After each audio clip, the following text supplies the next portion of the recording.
하나님 말씀은 창세기 15장 1절부터 6절까지 말씀입니다. 구약성경 18페이지입니다. 구약성경 18페이지 창세기 15장 1절부터 6절까지 말씀 찾으셨으면 제가 봉독하겠습니다. 이후에 여호와의 말씀이 환난 중에 아브라함에게 임하여 이르시되 아브라함아 두려워하지 말라. 나는 네 방패요 너의 지극히 큰 상급이니라. 아브라함이 이르되 주 여호와여 무엇을 내게 주려 하나이까? 나는 자식이 없사오니 나의 상속자는 이 다메섹 사람 엘리에셀이니이다. 아브라함이 또 이르되 주께서 내게 씨를 주지 아니하셨으니 내 집에서 길린 자가 내 상속자가 될 것이니이다. 여호와의 말씀이 그에게 임하여 이르시되 그 사람이 내 상속자가 아니라 내 몸에서 날 자가 내 상속자가 되리라 하시고 그를 이끌고 밖으로 나가 이르시되 하늘을 우러러 무뼈를 셀 수 있나 보라. 또 그에게 이르시되 내 자손이 이와 같으리라. 아브라함이 여호와를 믿으니 여호와께서 이를 그의 의로 여기시고. 아멘. 이 시간은 여름 수련회 구원론 7번째 강의가 되었습니다. 칭의와 말씀의 적용이라는 제목으로 칭의와 말씀의 작용이라는 제목으로 하나님 말씀 증거하도록 하겠습니다. 칭의와 말씀의 작용.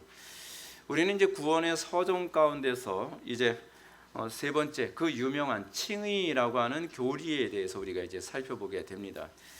이 교리가 요즘에는 이 칭의 교리를 못 들어본 사람들이 많다고 하는데 사실은 어느 시대든지 항상 교회가 타락하고 교회가 무너질 때가 됐을 때 항상 나타나는 것이 뭐냐면 칭의 교리를 거의 사람들이 알지 못하고 칭의 교리를 가르치지도 않고 칭의 교리가 우리에게 어떤 작용을 하는지조차도 제대로 모르거나 혹은 칭의 교리를 엉터리로 왜곡되게 가르치는 현상을 통해서 교회가 무너지기도 합니다. 루터가 얘기했던 것처럼 칭의 교리는 교회가 살기도 하고 죽기도 하는 교리라고 합니다.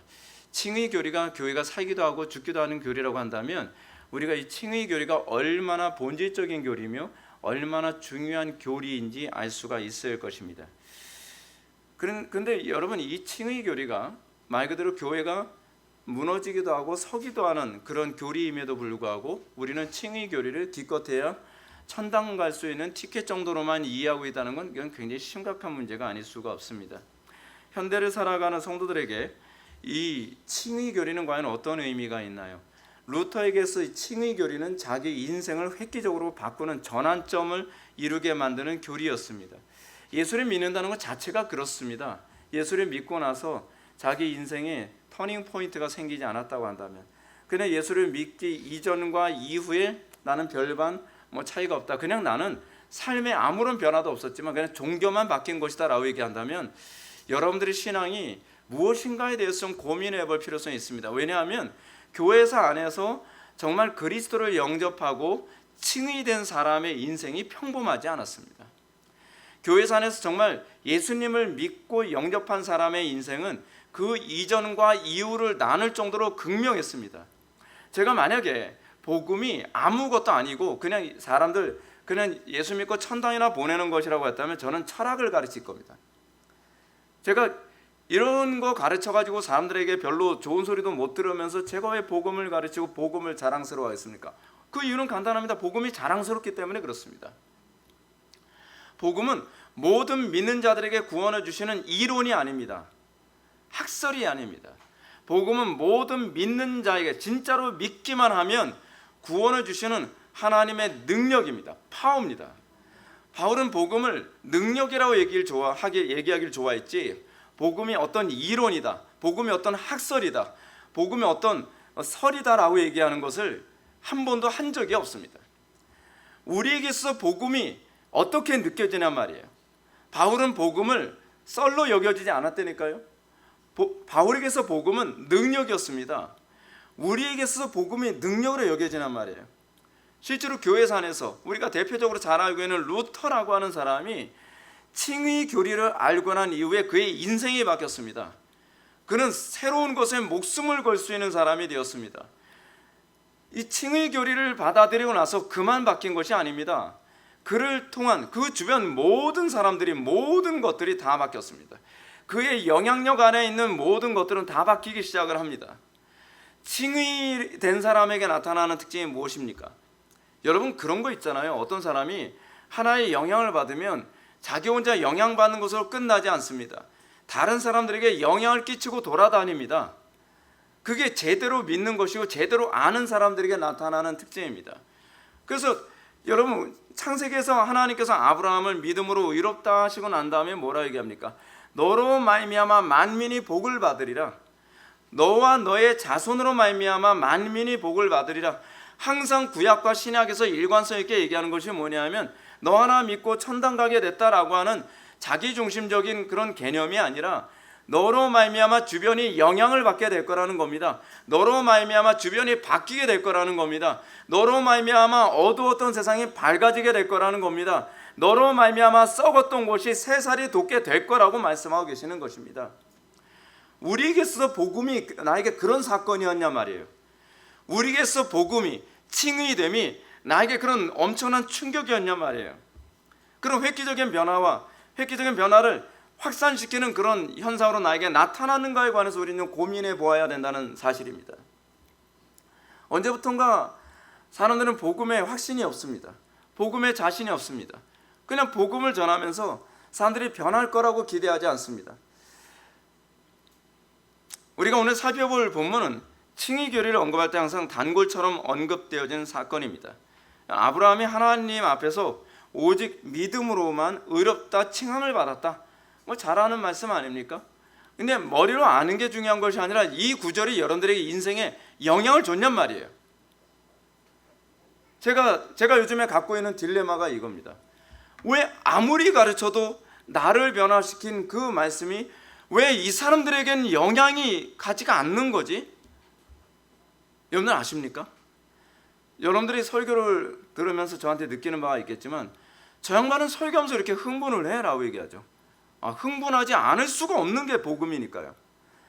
저는 오히려 복음을 전하면서 흥분하지 않는 사람이 저는 개인적으로 납득이 안 됩니다. 왜요? 저는 복음이 저를 바꿨거든요. 복음이 제 인생을 바꿔버렸어요. 저는 복음을 알기 이전에 저와 복음을 알게 된 이후에 전 달라졌거든요. 그래서 저는 항상 복음을 전할 때 사람들에게 기대를 합니다. 누구에겐가 복음을 알기 이전과 이후, before와 after의 극명한 차이가 나타날 것이다. 근데 문제가 뭐냐면 복음을 통해서 변화되는 것에 대한 아무런 기대조차도 하지 않아. 오히려 철학을 배우면서 뭔가 달라질 거 기대를 하는데 복음을 통해서 달라질 거라고 하는 것을 기대를 안 하는 것을 보면 화가 나죠. 흥분되죠. 이거에 대해서 어떻게 목소리가 고조되지 않을 수가 없겠습니까? 저도 가끔가다 이런 생각을 합니다. 저도 설교할 때 할렐루야 여러분 복음은 사랑입니다. 저도 이렇게 얘기하고 싶어요. 누구처럼 점잖게, 누구처럼 정말 인격적인 사람처럼, 누구처럼 굉장히 세련되고 지적이고 멋있는 사람처럼 보이게 그렇게 설교하고 싶어요. 그러나 그것은 위선입니다. 복음은 그렇게 설교할 수가 없습니다. 우리의 신앙의 선배들 중에서 아무도 흥분하지 않으면서 복음을 전한 사람은 없었습니다. 선지자들은 울면서 복음을 전했습니다. 그리고 스데반은 죽음의 공포 앞에서도 열정적으로 설교할 수 있었습니다. 어떤 사람은 조나단 에드워즈가 설교를 할 때 점잖게 촛불을 켜놓고 원고를 보고 읽었을 것이라고 생각합니다. 그거에 대해서 로이드 존스는 반대합니다. 아니요, 그럴 수 없습니다. 복음은 결코 그렇게 전할 수 있는 성질의 것이 아닙니다. 복음은 흥분할 수밖에 없고 목소리가 고조될 수밖에 없으며 복음은 호소적일 수밖에 없다고 얘기를 합니다. 전 동의합니다. 여러분들은 복음이 그런 거라고 하는 것을 느껴본 적 있습니까? 그런 사람만 전도를 할 수밖에 없습니다. 전도는 의무가 아닙니다. 로이 존스 목사님이 또 이런 얘기를 합니다. 복음은 마치 공산주의 사상이 전파되는 것과 같습니다 라고 얘기를 해요. 왜요? 공산주의 사상이 전파되는 이유가 뭡니까? 마치 전염병처럼 전파가 되거든요. 내 속에 탐욕에 대한 원리, 내가 이 공산주의 사상만 받아들이게 되면, 이 공산주의 사상이 보편화되면 모두가 잘 살 수 있고 모두가 평등하게 살 수 있다고 하는 것에 대한 이 거짓된 가르침에 흥분한 사람들은 자기를 만나는 모든 사람들을 공산주의자로 만들고 싶어 하죠. 원래 공산주의는 그런 식으로 전염병처럼 확산되는 겁니다. 근데 로이 존스는 그렇게 얘기합니다. 그렇습니다. 복음이 그렇습니다. 복음에 대한 성경의 평가가 무엇입니까? 연병이다라고 얘기하지 않습니까? 복음은 마치 전염병과 같이 확산되는 겁니다. 그렇습니다. 복음은 전염병과 같이 확산되는 것이 정상입니다. 근데 우리는 오늘날 복음이 전염병처럼 확산됩니까? 여러분들은 다른 사람들한테 복음을 전할 때, 다른 사람들에게 복음을 얘기할 때 불이 있습니까? 다른 사람들에게 그 불을 옮겨주고 싶은 열정이 있습니까? 다른 사람들에게 그 불을 옮겨주고 싶어서 때로는 여러분들이 오해를 사기도 합니까? 그 불을 옮겨주고 싶어서 너는 왜 이렇게 흥분하고 있느냐라고 오해를 사기도 합니까? 복음이 들어간 사람들은 그런 오해를 삽니다. 왜요? 그 속에 불이 있기 때문에 그렇습니다. 근데 오늘날 복음을 알고 있다는 사람들의 상당수가 광신자든지 그렇지 차가운 지성인이든지 둘 중에 하나입니다. 우리는 광신자는 아닙니다. 우리는 미신도 아닙니다. 그러나 우리는 지성적이지만 우리는 불이 있습니다. 로이 존스는 정확하게 표현합니다. 복음은 로즈 온 파이어라고요. 불붙은 논리입니다. 논리가 없는 것은 복음이 아닙니다. 또 불이 없는 것도 복음이 아닙니다. 우리는 불붙은 논리로 복음을 전합니다. 그래서 이 세상의 어떤 철학보다 가장 합리적이고 가장 논리적이지만 우리는 차갑게 얘기하지 않고 우리는 불로서 얘기합니다. 사촌 누나하고 전화 통화를 했었어요. 사촌 누나가 서울대학교 영어 영문학과를 수석으로 졸업한 사람입니다. 사촌 누나한테 전도를 했습니다. 전화로요. 근데 사촌 누나가 전화를 받으면서 저한테 딱 한마디, 인상 깊게 한마디 한 적이 있었습니다. 그건 이거였습니다. 너는 확신이 있구나. 여러분, 우리는 복음에 대해서 얘기할 때 확신, 다른 사람이 저 사람 확신이 있구나, 저 사람은 그 복음에 대한 불이 있구나, 저 사람은 정말 저걸 얘기하고 싶어 하는구나 라고 하는 걸 여러분들 느끼게 합니까? 저는 확신을 심어주려고 얘기한 건 아니었습니다. 그냥 제 속에 불이 있었기 때문에 그냥 제 속에서 나오는 대로 얘기한 것뿐입니다. 근데 사촌 누나가 얘기합니다. 너는 확신이 있구나. 그것이 충격이었다는 겁니다. 왜요? 이 시대의 특징은 확신이 없기 때문에 그렇습니다. 여러분들은 어떻습니까? 확신도 없는 것, 그런데 남들이 다 그것이 나에게 유익이 된다고 하니까 무조건 붙잡고 나아가는 것 아니겠습니까? 어떻게 그런 것에 여러분들은 목숨을 겁니까? 어떻게 그런 것에 여러분들의 인생을 겁니까? 복음은 검증된 겁니다. 그 복음은 우리 속에 인쳐진 것입니다. 우리에게 확신이 있습니다. 그래서 우리는 복음을 자랑스러워할 수밖에 없고 우리는 복음을 얘기할 수밖에 없습니다. 그 복음의 본질과 핵심이 무엇입니까? 칭의입니다. 칭의. 근데 그 칭의는 어떻게 주어집니까? 많은 사람들이 칭의는 그냥 아무런 효력 없이 그냥 하늘에서 하나님께서 우리를 의롭다 칭의한 것이다 라고 얘기합니다. 맞습니다. 칭의는 체험이 아닙니다. 그러나 칭의는 체험을 동반합니다. 여러분들이 칭의됐다고 하면서도 여러분들에게 어떤 동반이 안 되는 이유는 여러분들의 칭의가 망상이기 때문에 그렇습니다. 여러분들이 의롭다 칭함을 받았다고 하는 것이 여러분들의 착각이나 세뇌이기 때문에 그렇습니다. 칭의가 되는 데는 분명한 실체가 있습니다. 분명한 언약적 근거가 있습니다. 우리는 칭의됨의 기초를 오직 믿음이라고 얘기합니다. 솔라 피데라고 얘기하죠. 오직 믿음으로만 우리는 의롭다함을 받습니다. 근데 뭐에 대한 믿음입니까? 저는 여러분한테 묻습니다. 여러분들은 예수님 믿는다고 얘기합니다. 그리고 예수님의 뭘 믿습니까? 여러분은 하나님을 믿는다고 합니다. 하나님의 어떤 부분을 믿습니까? 어떤 분이 그런 얘기를 합니다. 목사님, 최재천 교수 같은 경우에도 신의 존재에 대한 감각이 있는 것 같던데요, 어쩌면 신이 있는지도 모르겠다라고 얘기를 하더래요. 그래서 제가 이렇게 얘기합니다. 신의 존재를 감각하는 건 의미가 없습니다. 중요한 것은 그 신의 내용입니다. 어떤 신을 감각하느냐가 중요한 것이지 막연한 차원에서의 종교심이 여러분들을 신앙인으로 만들지 않습니다. 우리가 자꾸 착각하는 것이 그것입니다. 우리는 복음의 실체에 대해서 관심이 없습니다. 내가 뭘 믿는지, 내가 믿는 하나님이 어떤 하나님이신지에 대해서도 우리는 관심이 없습니다. 그냥 우리는 하나님을 막연히 믿는다고 생각합니다. 근데 여러분들이 믿는 그 하나님이 어떤 하나님입니까? 여러분들이 머릿속에서 만드는 우상이 아닙니까? 여러분들이 창안해낸 하나님 아닌가요? 그리고 여러분들은 나는 하나님을 굳건히 믿고 있다고 생각하죠. 나는 예수님을 굳건히 믿고 있다고 생각하죠. 자, 그러면 제가 여러분들한테 질문을 던져봅시다. 여러분들이 믿는 그 하나님이 도대체 여러분들 삶에 어떤 변화를 줬습니까? 여러분들이 믿는 그 하나님이라고 하는 존재, 여러분들이 믿는다고 하는 그 그리스도라고 하는 존재를 여러분들이 믿고 난 다음에 여러분들은 어떤 유익을 얻었습니까? 여러분들은 막연하게 얘기할 겁니다. 우리를 천당으로 인도할 겁니다. 그분이 여러분들이 믿고 있는 그 하나님이 다른 예수, 다른 영, 다른 복음, 다른 하나님이지 아니라고 뭐라고 여러분들은 보증할 수 있겠습니까? 저는 여러분들이 하나님의 심판대 앞에 서기 전에 여러분들이 믿는 그 하나님이 참 하나님인지 성경의 하나님인지 여러분들이 만들어낸 그런 피상적인 하나님이신지에 대해서 끊임없이 점검해보라고 저는 얘기해보고 싶습니다. 고민해보라고 저는 말씀드리고 싶습니다. 근데 고민을 안 하잖아요. 언제까지 고민을 안 하겠습니까? 전 그것이 답답한 거죠. 그것이 답답한 겁니다. 예수를 믿는다고 하면서도 나에게 아무런 변화도 주지 않는 그런 종교는 도대체 왜 믿습니까? 저는 제가 극단적으로 그런 얘기를 하죠. 그냥 때려치라고요.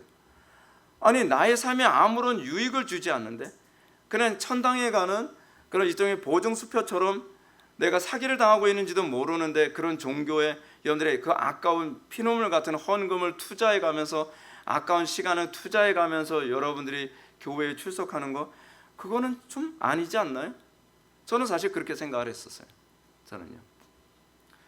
내가 믿는 것이 무엇인가에 관해서 분명하게 알려고 하는 노력을 하지 않는다고 한다면 안타깝게도 여러분들은 세월을 낭비하고 있는 것이고 여러분들은 돈을 낭비하고 있는 겁니다.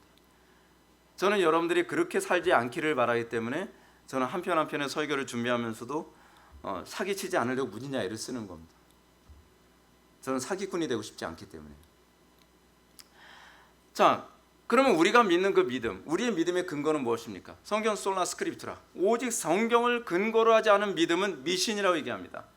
성경에 근거하지 않은 믿음은 사실은 거짓말일 가능성이 많습니다. 우리는 우리가 스스로 조작해내고 만들어낸 것을 믿음이라고 믿고 싶어합니다. 자, 근데 아브라함에게 있어서 칭의됨이 어떻게 일어나나 한번 볼까요? 1절부터 4절을 한번 보게 되면 전체 다 읽지는 않겠습니다. 근데 1절 말씀만 먼저 보게 되면 이렇습니다. 이후에 여호와의 말씀이 환상 중에 아브라함에게 임하여 이르시되 아브라함아 두려워하지 말라. 나는 내 방패요 너의 지극히 큰 상급이니라 라고 얘기합니다. 또 4절 말씀 보면 이렇게 언급합니다. 여호와의 말씀이 그에게 임하여 이르시되 그 사람이 내 상속자가 아니라 내 몸에서 날 자가 내 상속자가 되리라 하시고, 이 두 구절을 제가 여러분들한테 소개하는 이유가 있습니다. 1절과 4절에서 동일하게 반복되어지는 어떤 부분을 여러분들은 발견해야 될 겁니다. 뭐냐면 여호와의 말씀이 누구에게 임하여 가라사대라고 하는 겁니다. 여호와의 말씀이 누구에게 임하여 가라사대라고 하는 이 부분은 주로 선지서에만 언급되어지는 표현 방식입니다. 그래서 여러분들이 예레미야서라든지 뭐 소선지서, 대선지서 뭐 그런 거 있잖아요.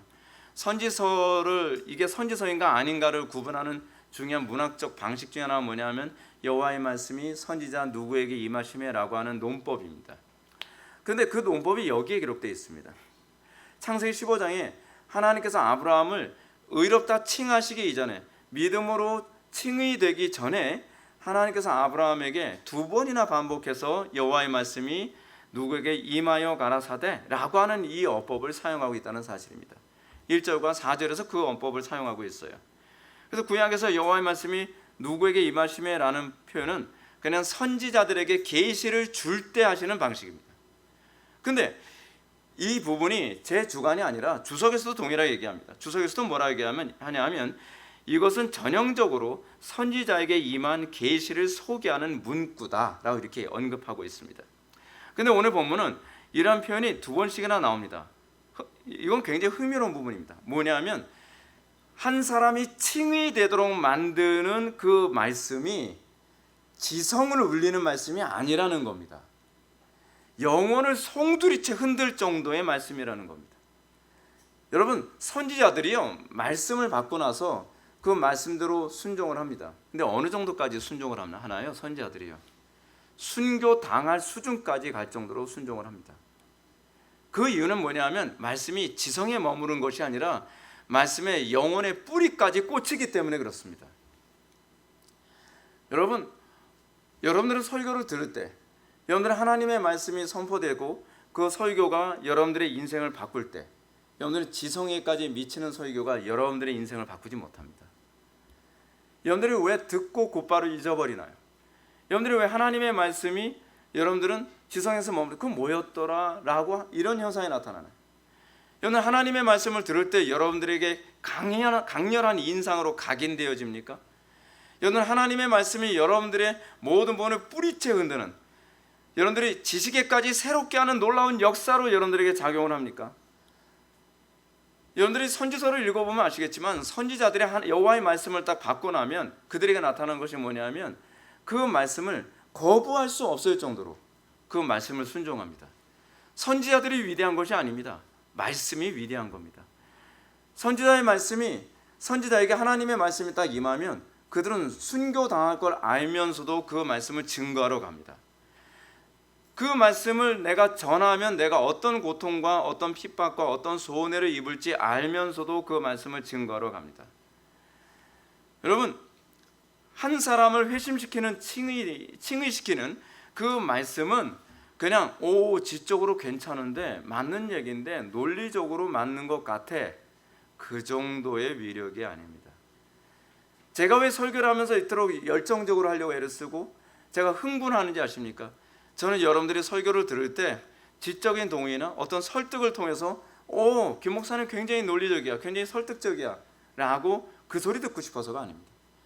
저는 여러분들의 영혼에 지진이 일어나길 바랍니다. 여러분들이 살고 있었던 모든 것들이 밑바닥부터 흔들려서 그것이 하나님 안에서 새롭게 되어지는 것을 저는 기대합니다. 왜요? 그렇지 않고서는 인간은 쉽게 바뀌지 않습니다. 어떻게 사람이 그렇게 쉽게 바뀝니까? 어떤 사람이 저보고 그럽니다. 어떻게 한 편의 설교를 통해서 사람이 쉽게 바뀌냐고요. 그래서 김 목사, 한 편의 설교로 사람 그렇게 쉽게 바뀌지 않아. 저는 반은 동의합니다. 제가 알고 있는 사람들은요, 지독하게 안 바뀝니다. 진전말이 날 정도로 안 바뀝니다. 그래서 저는 신적인 은총이 필요하다고 생각합니다. 인간적인 지적인 능력으로 사람을 바꿀 수 없다는 것을 저는 100% 동의합니다. 그러나 하나님은 할 수 있습니다. 사람은 할 수 없으나 하나님은 할 수 있습니다. 전 그걸 믿습니다. 그래서 저는 한 편의 설교를 통해서 누군가는 변화될 거라는 기대와 소망을 가지고 설교를 합니다. 모르겠어요. 이 자리에 앉은 사람들이 변화 안 됐을 수도 있을 거라고 생각을 해요. 그러나 저는 어떤 면에서는 또 소망을 하는 것이 그겁니다. 그 유튜브 교회를 통해서 누군가 또 변화되지 않을까. 그냥 그 기대라도 한번 해봅니다. 왜냐하면 지금은 변화되지 않으면 이 세상이 지옥이 될 것 같으니까 그런 겁니다.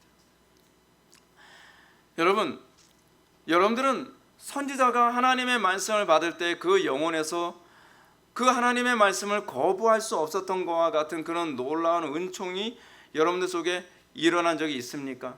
그리고 여러분들에게 지속적으로 항상 하나님의 말씀이 그렇게 여러분들 영혼에 지진을 일으킵니까? 왕년엔 그랬는데 지금은 아닙니까? 여러분들 두려워하십시오. 우리 속에 일어나야 될 말씀에 대한 그 충격은 가히 지진이어야만 합니다.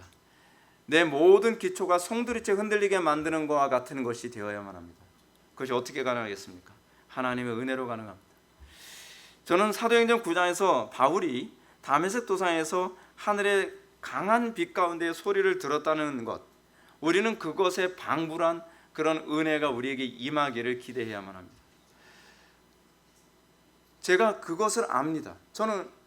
그래서 저는 그것을 여러분들에게 맛보게 해주고 싶습니다. 그것이 너무나 영광스럽기 때문에,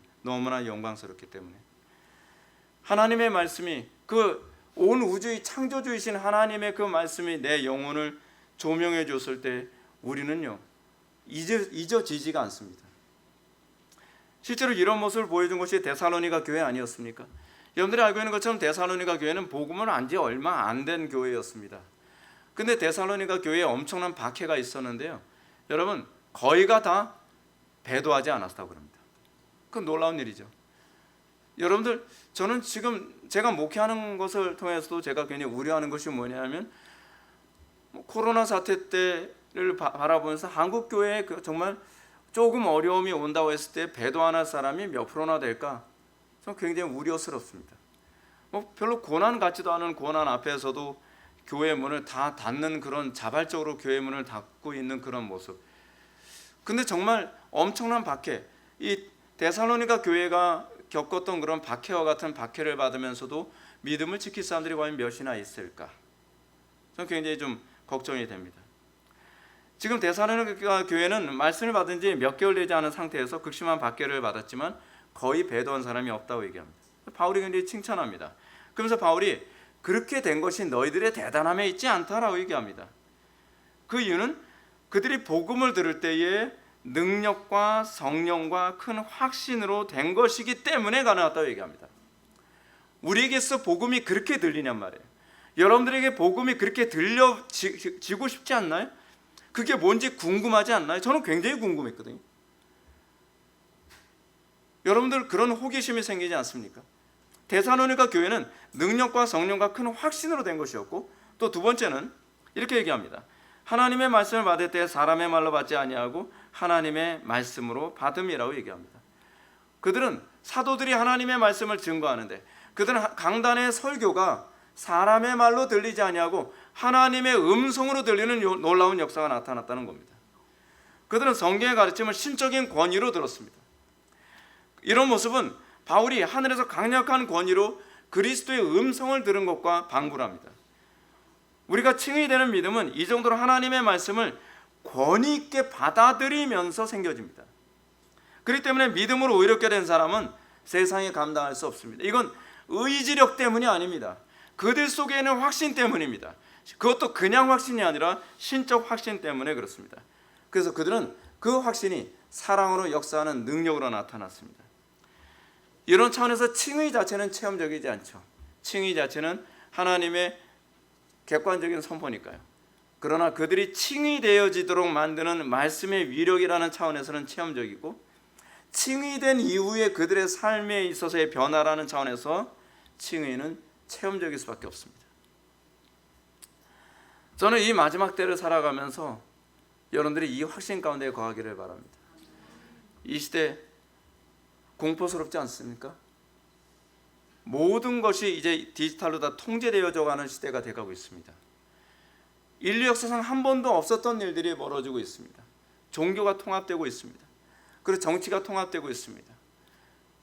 지금 전 세계 한 번도 없었던 놀라운 이 지구상의 변화가 일어나고 언어가 하나로 통합되어지고 있습니다. 여러분, 이런 상황에서 여러분들 과연 믿음을 어떻게 지킬 수 있겠습니까? 영화를 보면 끔찍하고 잔악무도한 그런 영화들이 가득합니다.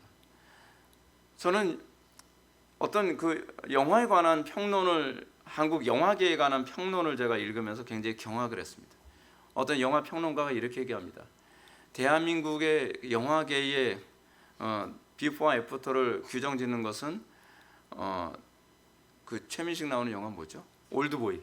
올드보이가 그 이전과 이후를 결정했다라고 얘기를 합니다. 올드보이라는 영화가 잔인하기로 소문난 영화거든요. 그러니까 망치로 사람 때려 죽이는 영화라고 제가 들었어요. 저는 잔인한 영화를 못 보기 때문에 어떤 영화인지 설명을 제가 못 해주겠어요. 그런데 더 경악스러운 게 뭐냐면, 그것에 대해서 평가한 밑에 내용의 댓글을 보니까 맞습니다. 올드보이가 한국계 영화계의 비포와 애프터를 규정하는 영화입니다. 저는 수십 번 봤습니다. 그 잔인한 영화를 수십 번 봤대요. 세상이 얼마나 잔악해져 가는지 알겠죠.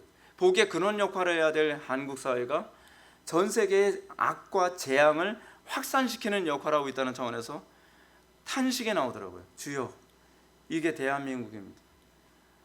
주여, 전 세계에 선한 영향력을 끼쳐야 될 하나님께서 세우신 이 나라가 악을 확산시키는 데에 이런 영향력을 끼치고 있다니, 탄식이 나오더라고요. 그래서 더 화가 나는 거예요. 그래서 더 우리 교회가 어떻게 더 선한 영향력을 끼칠 수 없을까라는 것 때문에 탄식이 나오는 겁니다. 자, 그러면 아브라함이 칭의를 받기 위해서 하늘로부터 받은 그 믿음은 과연 어떤 믿음이었습니까? 로마서 4장 18절 보면 바울은 이렇게 얘기하고 있죠. 바랄 수 없는 중에 바라고 믿는 믿음이었다라고 얘기하는 겁니다. 칭의된 믿음. 칭의된 믿음이 무엇입니까? 여러분, 칭의가 어디요? 소명, 중생, 회심. 회심이 뭐라 그랬죠? 회개와 믿음이라 그랬죠. 그 다음에 칭의입니다. 그러면 이 칭의된 믿음은 어떤 믿음입니까? 바랄 수 없는 중에 바라는 믿음이었다고 얘기합니다. 우리가 믿는 믿음이 그 정도입니다. 우리가 칭의되고 우리가 구원받았다고 얘기하고 우리가 하나님 백성 됐다고 얘기하는 그 믿음이 그렇게 허접한 믿음이 아닙니다. 별거 아닌 것에도 흔들리는 그런 믿음이 아닙니다. 갈대와 같은 그런 믿음이 아닙니다. 그 믿음은 하나님께서 그 사람은 너의 후사가 아니라 내 몸에서 날 자가 내 후사가 되리라고 하시고 그를 이끌고 밖으로 나가 알아서되 하늘을 우러러 무뼈를 세수이나 보라. 또 그에게 이르시되 내 자손이 이와 같으리라고 하신 하나님의 말씀에 근거한 믿음입니다. 그리고 이 말씀 다음에 그가 믿으니 의롭다 칭하였다라고 얘기하는 부분이 뒤에 따라옵니다. 여러분들은 바랄 수 없는 중에 바라는 그 믿음을 소유하고 있습니까? 우리가 믿는 믿음은 그것입니다. 그냥 어설프게 영접기도나 하고서 난 칭의 됐나 보다, 나는 이제 천당은 가겠지, 그렇게 어줍지 않은 믿음이 아닙니다. 모든 시대 모든 성도들이 하나님께 의롭다 칭을 받는 믿음은 이것입니다. 그래서 아브라함이 우리의 믿음의 조상이라고 얘기하는 겁니다. 그 믿음은 아브라함이 의로워서 믿어줄 수 있었던 것이 아니라 하나님을 끝까지 믿을 수 있는 믿음이 주어졌기 때문에 의로워진 겁니다. 저는 이런 독특한 믿음의 특징이 바로 선지자들에게 말씀이 임하는 방식이었다고 저는 확신하고요. 이 본문이 또한 그렇게 얘기하고 있고, 그리고 우리가 믿음으로 의롭게 되어질 때에 우리에게 나타난 믿음은 바로 그런 믿음, 하나님의 말씀이 선지자에게 임하는 것과 같은 차원에서의 임하는 것. 그래서 우리에게 어떤 기능이 그때서부터 생깁니까? 우리에게 선지자직이 생기게 되는 거예요. 왕직, 제사장직이 같이 따라오게 됩니다. 그렇다면 오늘날 성도들의 믿음에 대해서 너무나 낮은 기준을 잡고 있는 이 시대 교회를 바라보며 성경이 가르치는 참된 믿음, 다시 말해서 믿음으로 의롭게 되는 신앙의 수준이 어느 정도인지 대략 감을 잡을 수 있겠죠. 그냥 이렇습니다. 교인 수를 늘리기 위해서 많이 가공된 초콜릿 같은 믿음입니다. 그렇죠? 어떻게 하든지 사람들이 쉽게 예수 믿고 쉽게 천당 갈 수 있게 해줘서 성도들이 더 많이 모여들고 더 많은 헌금을 할 수 있도록 만들어주기 위한 그런 믿음. 좋죠? 그러면 사람들이 좋아하겠죠. 근데 제가 이렇게 얘기할 때 여러분들은 마음이 많이 불편해지죠. 여러분들은 이제껏 여러분들이 수십 년 동안 나는 그게 믿음이라고 생각했어 라고 얘기를 하는데 저는 아니라고 얘기를 하니 얼마나 불편하겠습니까? 근데 그 불편한 진실이에요. 성경은 그렇게 얘기하고 있어요. 강단에서 점잖게 듣기 좋게 얘기하는 그 목사님들의 가르침이 성경의 가르침은 아닙니다. 우리의 신앙의 선배들이 그렇게 믿음을 소유했기 때문에 로마서 8장, 히브리서 11장에서 환난이나 질고나 고통이나 어떤 것도 그들을 이 세상에 감당할 수 없었다고 얘기하는 거죠. 로마서 8장에서도 그런 믿음을 가졌기 때문에 세상이 그들의 그리스도의 사랑에서 끊을 수 없다고 얘기하는 것 아니겠습니까? 끝까지 인내케 하는 믿음이라는 거예요. 그게 믿음입니다. 그게 믿음입니다. 그래서 어느 시대든지 믿음을 가진 그리스도인들에 대해서 세상은 충격을 받았습니다. 교회는 그렇습니다. 세상과 이 구별된 그런 믿음을 소유했기 때문에 세상 사람들이 봤을 때 교회는 충격입니다. 그런데 언제부턴가 교회는 충격이 아니라 혐오의 대상이 되어버리고 말았습니다. 왜요? 믿음의 규정이 잘못됐기 때문에 그렇습니다. 그 정도면 의심할 만하죠. 우리가 갖고 있는 믿음이 성경적인가 비성경적인가에 관한 문제. 야고보를 통한 하나님의 말씀은 이렇습니다. 자유롭게 하는 온전한 율법을 들여다보고 있는 자는 듣고 잊어버린 자가 아니요 실천하는 자라고 얘기합니다. 우리는 언제부턴가 실천을 안 해도 믿음이라고 생각하는 경향이 있습니다.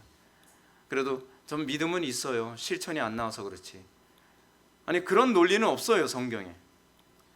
듣고 잊어버리는 것은 믿음이 아닙니다.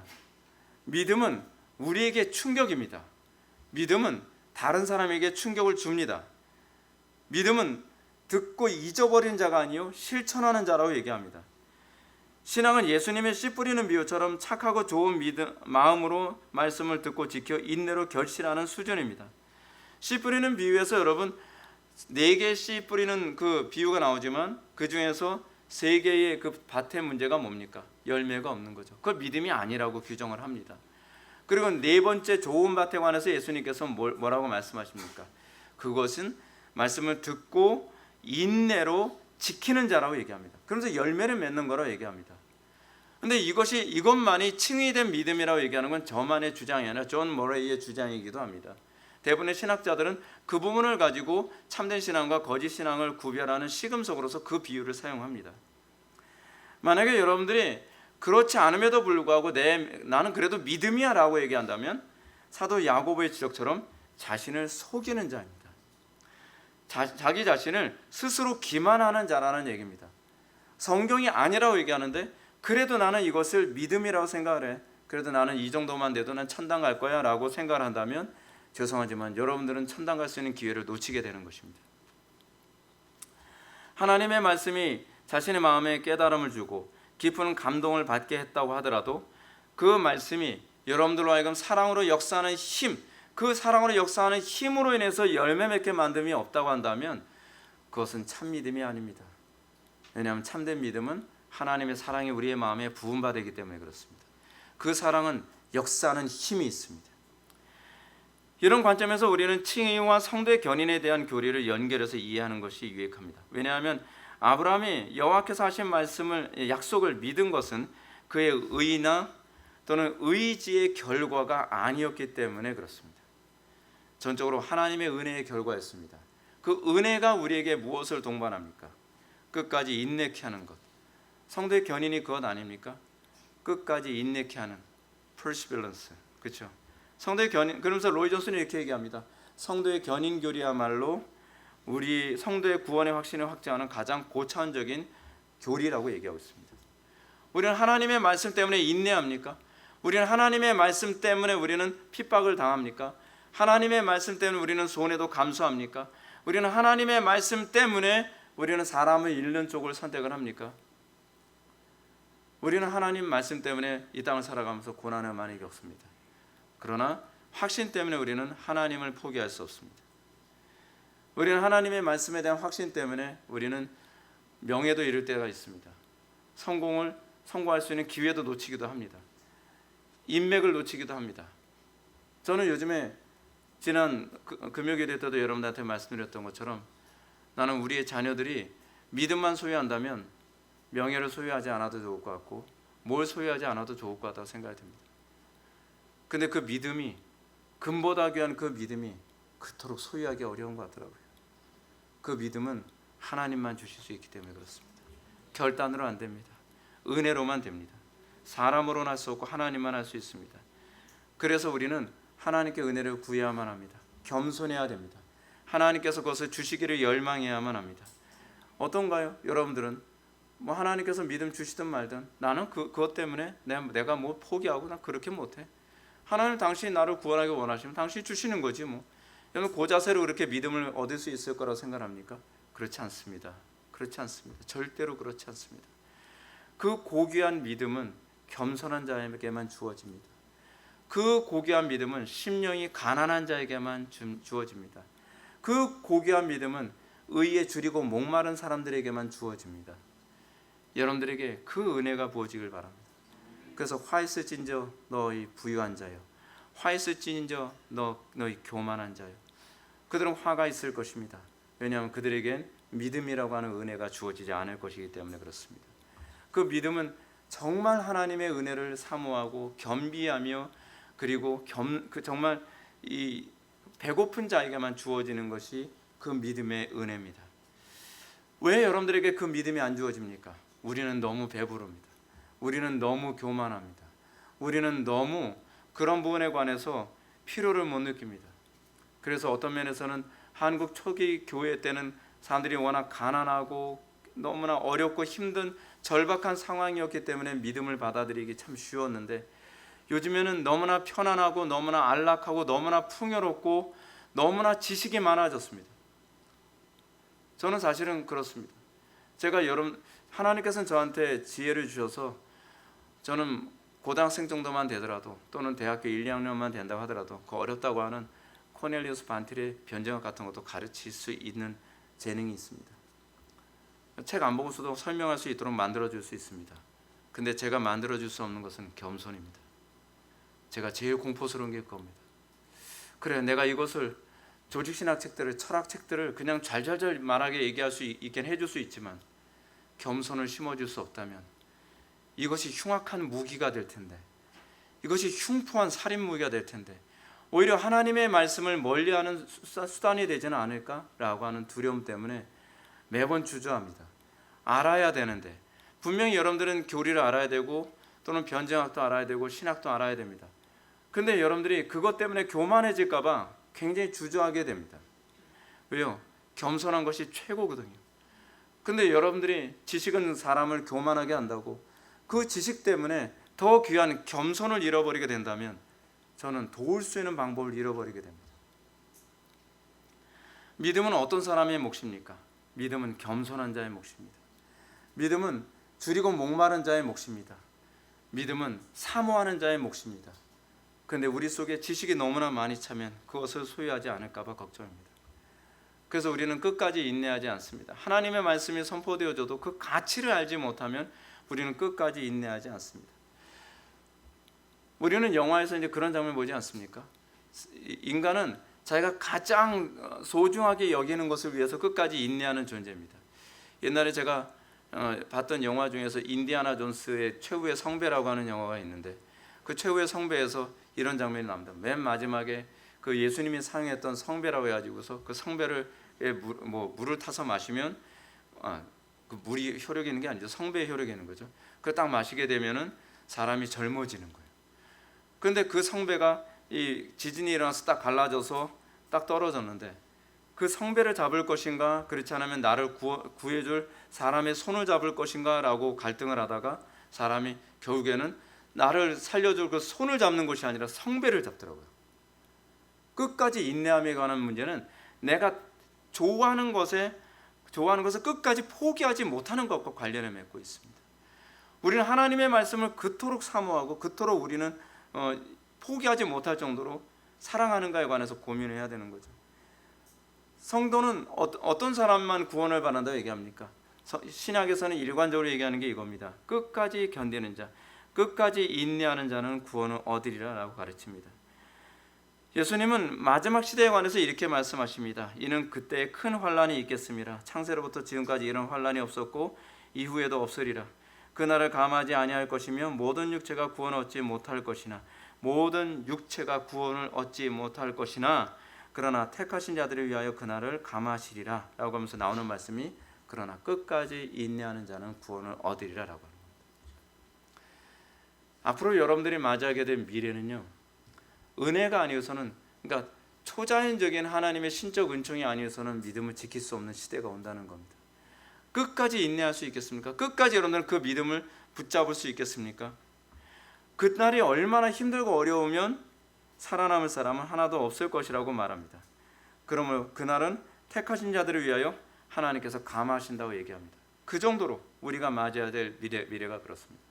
제가 다급하니까, 제가 걱정이 되니까, 앞으로 우리가 맞이하게 된 미래가 너무나 끔찍하고 이제 어떤 시대가 도래해야 될지 모르니까 제가 여러분들에게 해주려고 하는 것은 우리의 신앙의 선배들이 가장 강력하게 휘둘렀다고 하는 그런 신학적 무기들을 제가 전수해 줄 수 있는 한 다 전수해 주려고 굉장히 애를 쓰는 겁니다.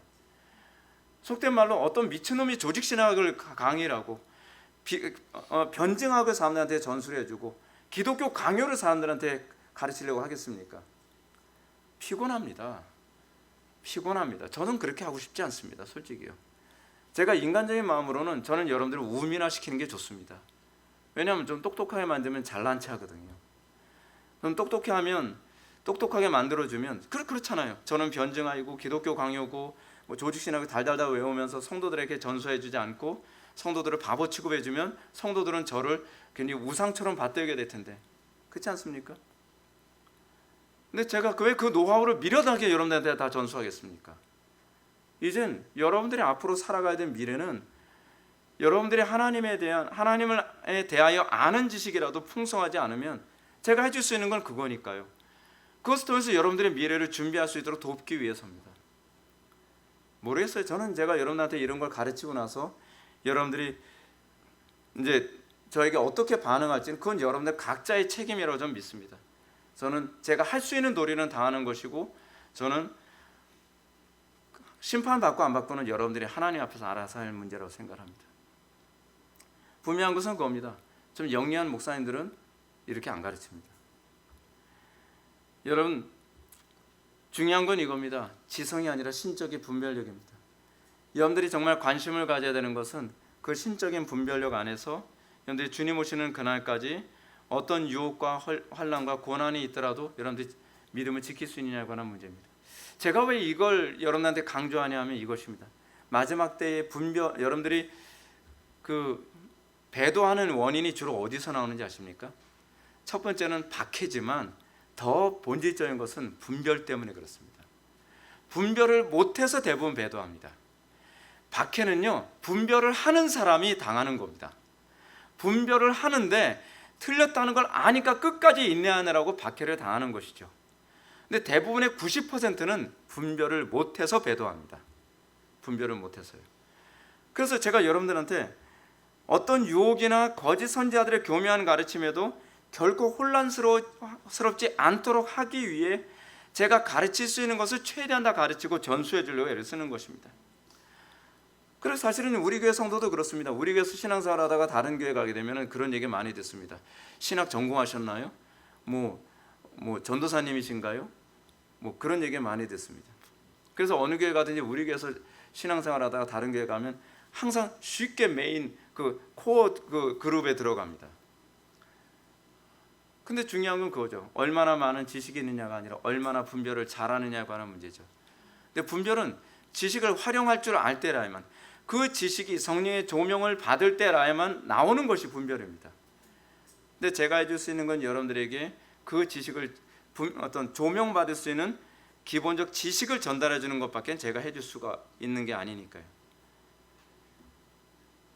우리의 미래는 그렇습니다. 분별 못하면 배도합니다. 아마도 마지막 때는 정말 점잖고 지적이고 정말 세련된 말로서 많은 사람들을 미혹하는 사람들이 계속적으로 등장하게 될 겁니다. 그리고 여러분들에게 모호하고 애매한 교리를 가지고 여러분들을 미혹할 겁니다. 요즘에 나타나는 것이 그거 아닙니까? 유신진화론.